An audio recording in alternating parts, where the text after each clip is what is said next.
Welcome to EPG Pathshala. I am Dr. Neeru Tandon, Associate Professor, VSSD College, Kanpur. We are dealing with the third paper, 19th century English literature. This module, Pride and Prejudice by Jane Austen, has been written by Dr. Nidhi Arora. In this module, we will discuss Jane Austen as a novelist, her life, her style of writing novels, and the details regarding the beautiful novel Pride and Prejudice. As far as Jane Austen is concerned, she has been considered as a major novelist of 19th century England. She is termed sometimes as a domestic novelist. Sometimes it was told that she wrote about only those topics which were known to her. She depicted only those characters which she experienced in her life. She was a bright student since her childhood. She was taught by her father. She learned various languages, but she was an independent thinker and she decided that she will not marry only for the sake of marriage.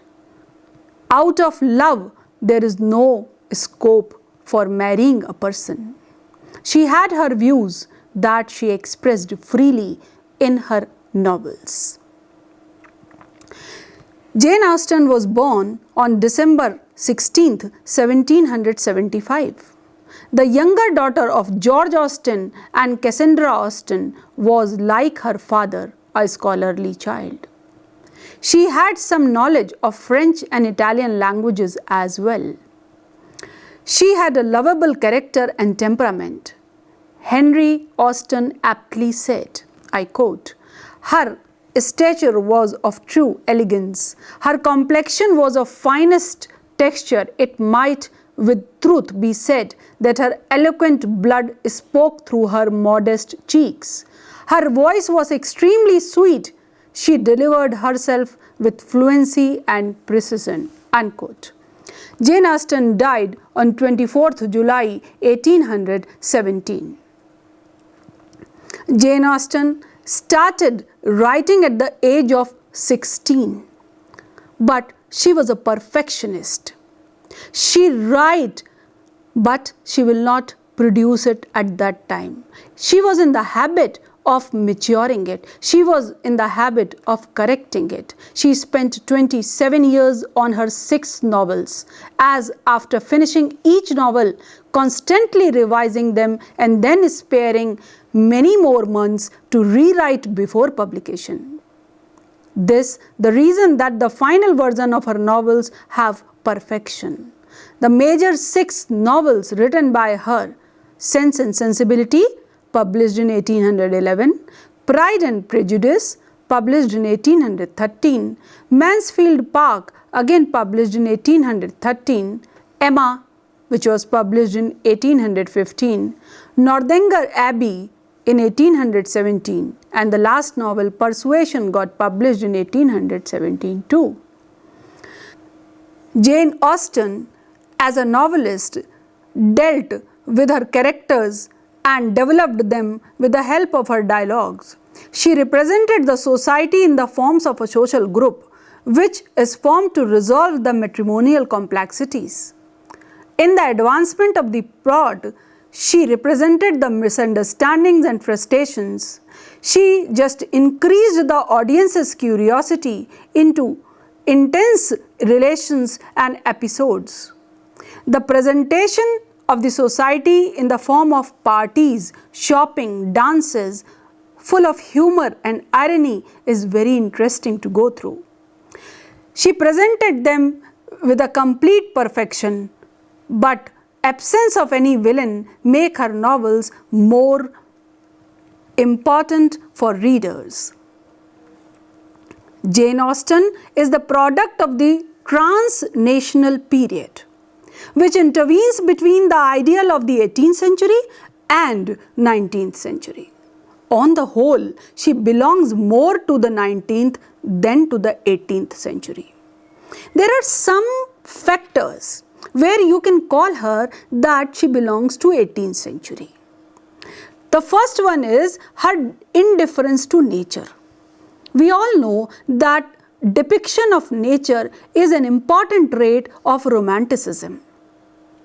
But Jane Austen never paid her attention towards the depiction of nature. So in this way, she was more like Pope than like Wordsworth, and she was just inheriting this 18th century society and did not represent nature well.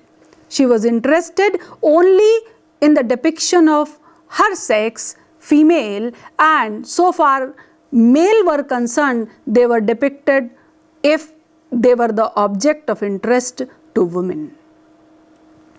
Another 18th century feature in her novel is the absence from her pages of characters drawn from humble life. We all know that 18th century literature, it dealt with aristocratic society, it deals with beaux, it deals with Madonnas, while 19th century literature was the literature of the common man. What she did, that she depicted mostly the upper class society or the middle class, mostly the higher middle class. The problems of the lower class society was not touched upon by her. She completely leaves out the poor and destitutes and confines herself exclusively to country, gentry and upper middle class. She is entirely of the 19th century in her treatment of characters. Jane is attracted by the naturalness and reality in speech and behavior of the persons. They think, speak and act as real human beings do. Her portraits are remarkable for their finish, their closeness to human nature. Secondly, though in her words pathos is lacking and passion of a deep, overwhelming kind is treated, we have a constant play of humor. Let us talk about her second novel, Pride and Prejudice. The plot of the novel is well knit and organic. The sequence of events is logical and inevitable. She shows her skill in the handling of events. The structure of Pride and Prejudice is dramatic. Characters are also developed through dialogues, and the plot is compound, it is not simple. All these different things are woven together very skillfully by Jane Austen. The complete nature of the plot undertakes emotion, and novel has little action. Her plots are well knit and organic plot. When I say that well knit and organic plot is a beauty of any novel, then this applies to Pride and Prejudice as well. In this novel, there are very little superfluous scene or characters.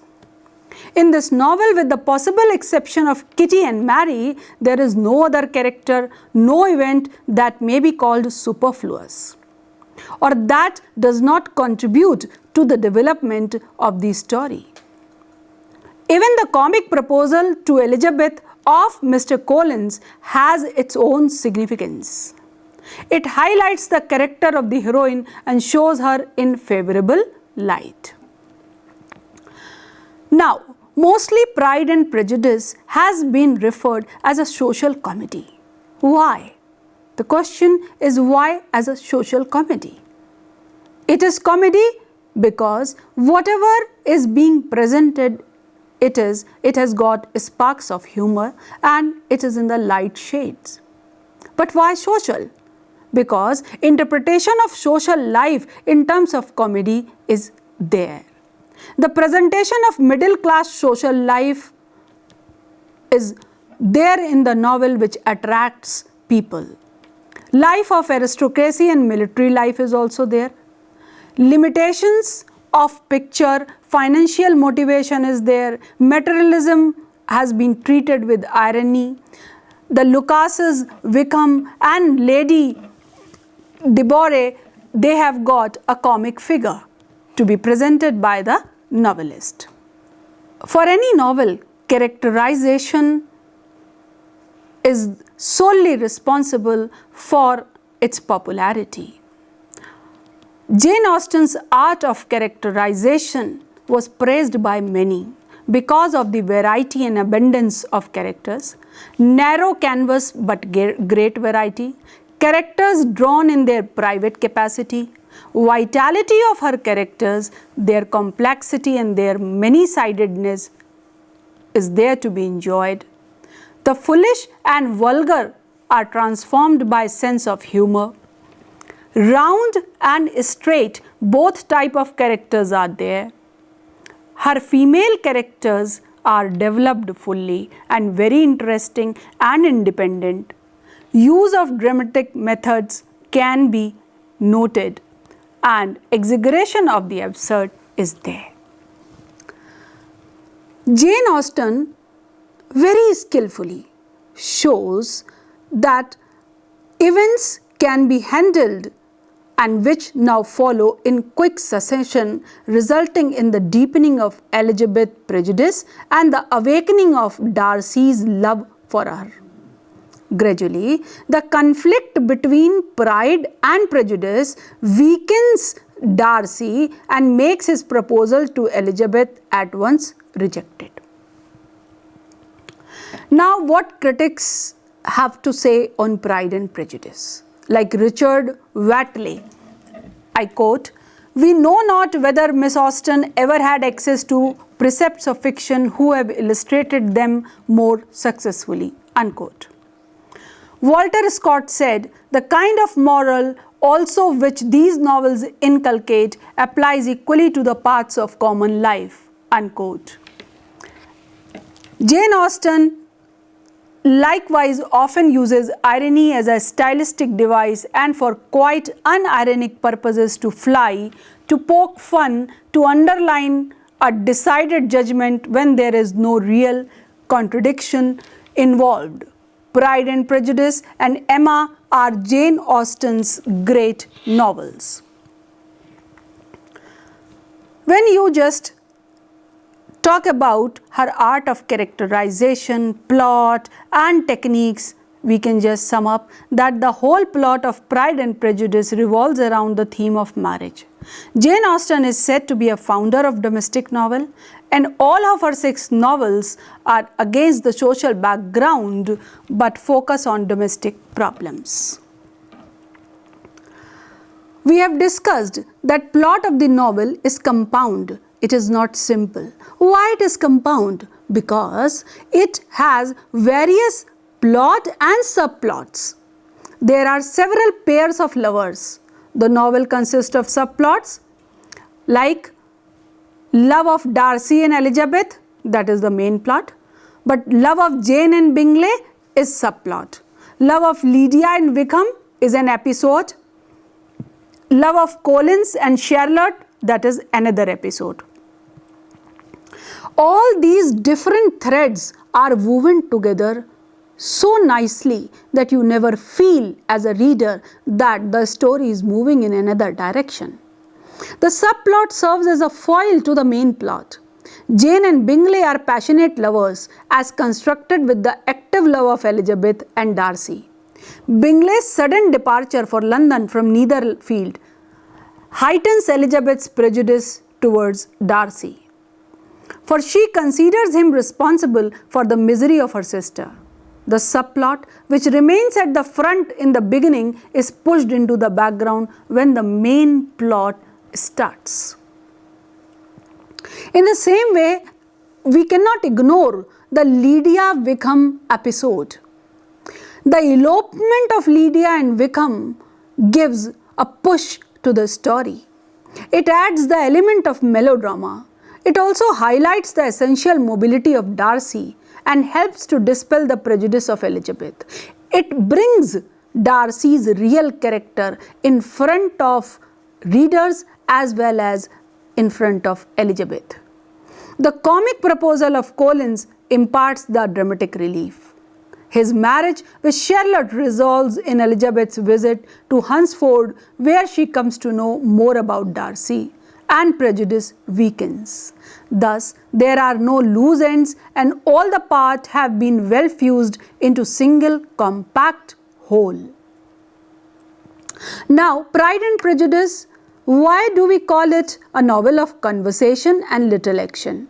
Yes, of course. It is said that like all the other novels of Jane Austen, there is not much action to be noted. Whatever action there is, it is trivial and commonplace. It consists merely of little visits, shopping, expedition, dinners, dance parties, tea parties, card playing, and the like. Although these actions are trivial and insignificant, yet with her executed touch, it is transformed to the uncommon and significant. The novel is the novel of common, everyday situations. It is the apotheosis of the commonplace. As a social comedy, Pride and Prejudice reads the mind of the characters. Jane Austen has studied the actions and reactions of the people within this narrow limits. It is a comedy because Jane Austen has exposed the foibles, the follies, and the absurdities inherent in the life and character of these people. Their life is a round of visiting, playing cards, singing, going to dinners, inviting people to dinners. The petty jealousies, rivalries, doubts which beset this narrow and confined life have been skillfully exposed by the novelist. Our novelist is well versed with this kind of life. Around her, she has experienced as a first person and realized the inside story of this kind of life. That's why she's successfully presenting this life, successfully just delineating and portraying this kind of life in her novels. Novelist has not failed to provide us with glimpses of the life of aristocracy. Actually, she tried to give you a glimpse of all the three stairs, like aristocratic life has been presented by Lady de Bourgh as an aristocrat, proud, arrogant and insolent. She lives an artificial life of pomp and show and likes to display her wealth and splendor. She has nothing to do and finds diversion in taking rides in her carriage, listening to the piano or inviting people to dinner. The middle class life has been depicted by the life of Collins. They have nothing much to do and depend for their living in the patronage of the great whom they flatter in season and out of season.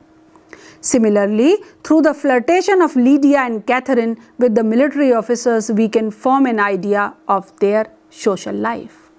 Now, another important thing that cannot be ignored is the materialism. Jane Austen talks about money.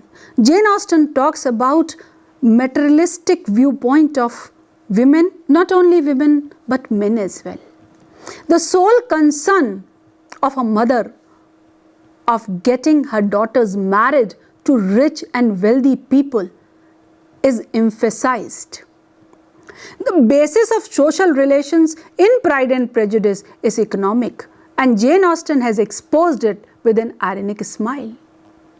She considers Bingley an excellent match for Jane, not for any other consideration, but solely because he has a large fortune. What is the opening line of Pride and Prejudice matches with this? Jane Austen said, I quote, "A single man of large fortune, 4,000 or 5,000 a year, what a fine thing for our girls." This was said by the mother. She considers the absurd Mr. Collins a suitable match for her sensible and cultured Elizabeth, merely because he can provide her with a comfortable home. Jane Austen has presented her stories in a narrow canvas, but still she managed to produce a great variety. All her characters are drawn from the upper middle class or landed gentry in a provincial village. There is no doubt that she paints on a narrow canvas, but this does not mean that her range is low. As a matter of fact, her range is very vast. In her 6 books, she never repeats a single character. Fine shades of characters are skillfully brought out. No two flirts, no two snobs, no two fools are alike. The folly of the foolish and the villainy of the wicked are sharply distinguished. Mrs. Bennet, Mr. Collins, and Lady de Bourgh are 3 figures of fun in the same novel, but how different they are from each other. There lies the character, the characteristic of the novelist. Her characters are round as well as straight. Jane Austen's grasp of human psychology enables her to conceive her characters in the round. Her characters are not flat. They change, they grow with the growing circumstances, with the stress, and become different from what they were in the beginning. Thus Darcy undergoes a sea change, and Elizabeth too is much altered. Even Mr. Bennet is shaken out of his complacency. However, this applies only to the principal figures. The minor ones are not modified by circumstances. Maybe Jane Austen never tried to modify them. Mr. Collins is a straight character. He remains the same from the beginning till the end. In this manner, Lydia, Kitty, Mary, they also never change, never grow. Whenever we talk about women characters of Jane Austen, we should take care that her women characters are drawn rather painted in a beautiful way. They are more memorable than her male characters because her male characters are also painted from the point of view of women. Now, dramatic methods used by Jane Austen are very, very important because they enrich the novel. Her method of character delineation is developed through short scenes in dialogues. The soliloquies presented also enrich the dramatic methods of Jane Austen. Soliloquy of Elizabeth after receiving Darcy's letter of explanation is a remarkable piece of character analysis. A quick recap of the main points. Pride and Prejudice is the second novel of Jane Austen, which was published in 1813. This is the most prevalent novel of Jane Austen. The heroine of the novel is Elizabeth, hero is Darcy. Story is all about Mr. and Mrs. Bennet's 5 daughters, Jane, Elizabeth, Kitty, Mary and Lydia.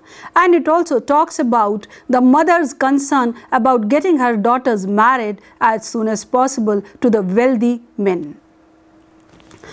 Another important family in the novel is of Mr. and Mrs. Lucas and their daughter Charlotte and Maria. The short time arrival of Mr. Bingley along with Mr. Darcy brings the excitement in the small town. They were considered as suitable matches for their girls. Jane danced with Mr. Bingley, but Elizabeth develops prejudice against Darcy because Darcy represents pride, and this shows pride and prejudice of the major characters.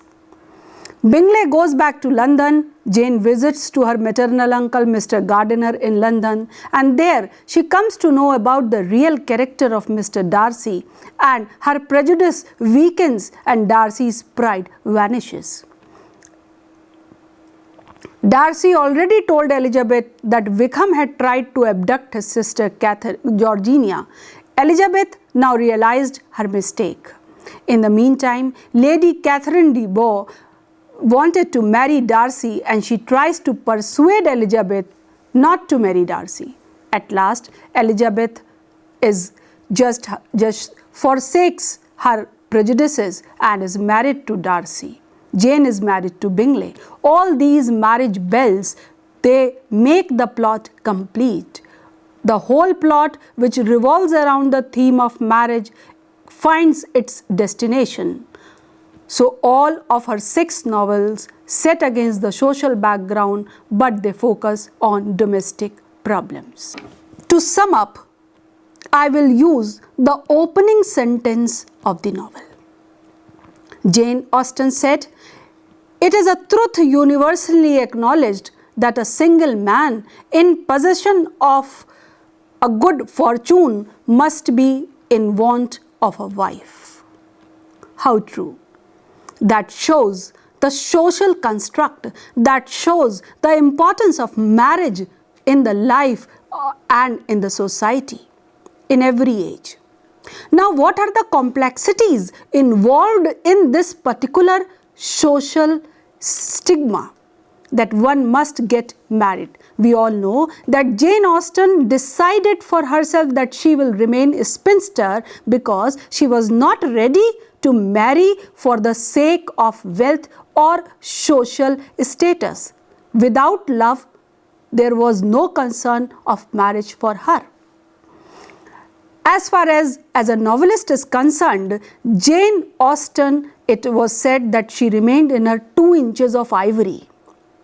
2 inches of ivory meant that her delineation, her area was very small, that she talked about only those issues of which she had the personal experience. She talked that domestic problems, the marriage, the love relationship, the episode of Wickham, like elopement of girls, that is all everybody wanted to go through. And she presented all those things in a beautiful way and made this novel a grand success. Jane Austen as a novelist has touched upon the heart.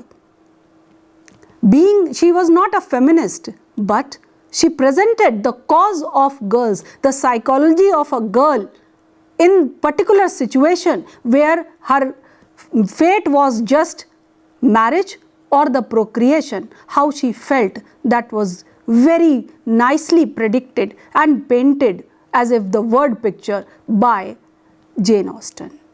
So keep reading. Thank you for visiting EPG Pathshala.